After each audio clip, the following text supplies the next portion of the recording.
Welcome back to International Courtyard. Friends, thanks for appreciating my first video on India-Pakistan conflict history. And as I promised, I am back with the second and final part of the series. Now, I am going to tell you guys that why Pakistan keeps offending India by inciting these wars.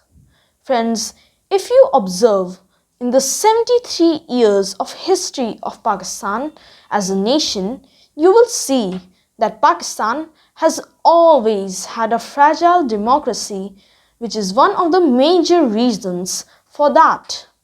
Pakistan has always had a fragile democracy because its army always had the upper hand.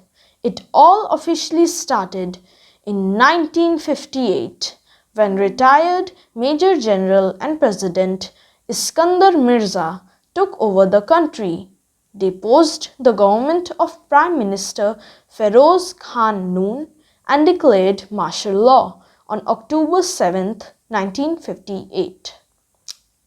President Mirza personally appointed his close associate General Ayub Khan as the commander-in-chief of Pakistan's army.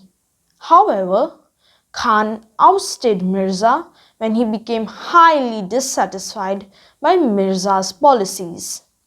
After his reign came General Yahya Khan, whose reign was from 1969 to 1971.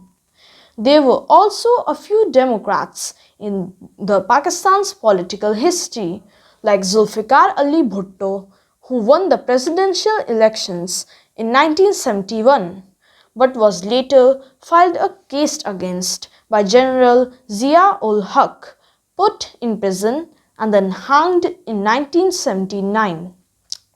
Pervez Musharraf was another military dictator who was responsible for 1999 Kargil War and the 2008 Mumbai attacks. Pakistan always had many military dictators, so its democracy just didn't have a chance to have a good Democrat politician. And even with people like Mr. Bhutto, they still did not have a chance to ever strengthen the democracy as they could not rule for long and were either assassinated or couped by the army. The military holds a significant place in the history of Pakistan as the Pakistani armed forces have played and continue to play a significant role in the Pakistani establishment and the shaping of the country. Although Pakistan was founded as a democracy, after its independence from the British Raj, the military has remained one of the country's most powerful institutions and has on occasion overthrown democratically elected civilian governments on the basis of self-assessed mismanagement and corruption. Almost none of the four military coups had a justified motive. Successive governments have made sure that the military was consulted before they took key decisions, especially when those decisions related to the Kashmir conflict and foreign policy. Political leaders of Pakistan are aware that the military has stepped into the political arena through coup d'etat to establish military dictatorships and could do so again.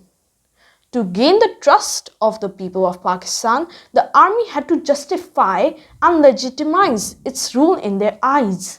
Therefore, they needed an enemy, the fear of which could be shown to the Pakistanis, and need of military rule and dictatorship could be overemphasized.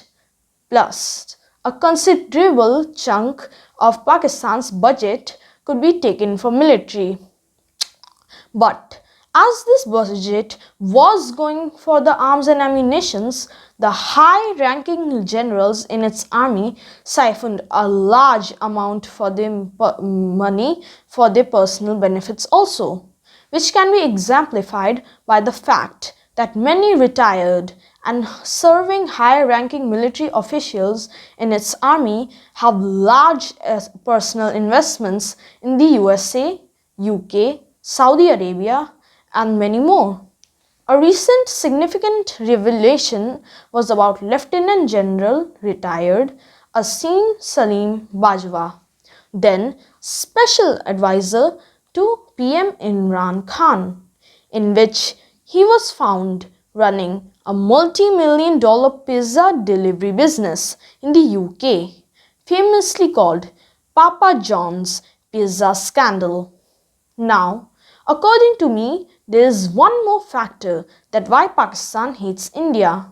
It was created on the base of two-nation theory, which is presumed that Muslims cannot peacefully coexist with Hindus. So, if something was created on the base of hatred, what do you expect it to deliver? Obviously not peace and harmony. Friends, here I would like to emphasize that common people of both the countries are not interested or involved in this hatred and revenge-seeking attitude. It's the ruling class, especially the military establishment of our neighboring country, which is the major hindrance in peace brokering. Now, as both of these countries don't like each other, what will happen if an all-out war broke out between them? Well, the results will not be pretty. Because first of all, India and Pakistan both are nuclear powers, and if there is a war between them, then the whole world will be affected as they both are two major powers of the world. Pakistan at least militarily. If war broke out, then the whole world will have to suffer as the countries would have to take sides. Exactly how World War I and II started.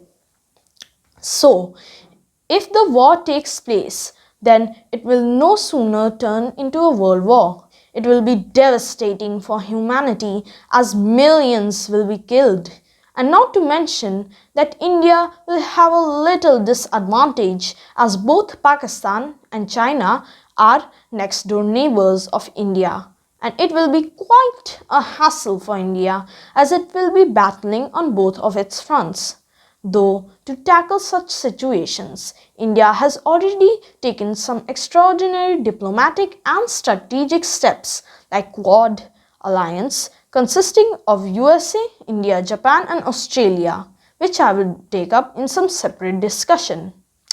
But friends, a nuclear war is a very, very remote possibility, if not impossible. This is because they are weapons of mutual destruction, and if a nuclear war happens, nobody will be the winner and everybody will lose. In practicality, they are weapons of deterrence, meaning just to say, don't attack me, otherwise I will use this and kill you. The wars in today's world are being fought mainly on political, diplomatic, economic, cyber world and military fronts in combine. The so-called hybrid warfare, which will definitely come in our future discussions. So friends, as per my assessment, tensions between India and Pakistan are far from getting normal in foreseeable future. But on the other hand, an all-out war is also an almost impossible thing. The progress to improve relations can be made gradually. Initially, trade relations can be strengthened and people-to-people contact can be increased. Then, after some time, more contentious issues like Kashmir, etc. can be discussed. But, as already discussed before, Pakistan's military establishment has to change its mindset first. Friends, this was my second and final part of this 2-episode series on India-Pakistan history and relationship dynamics.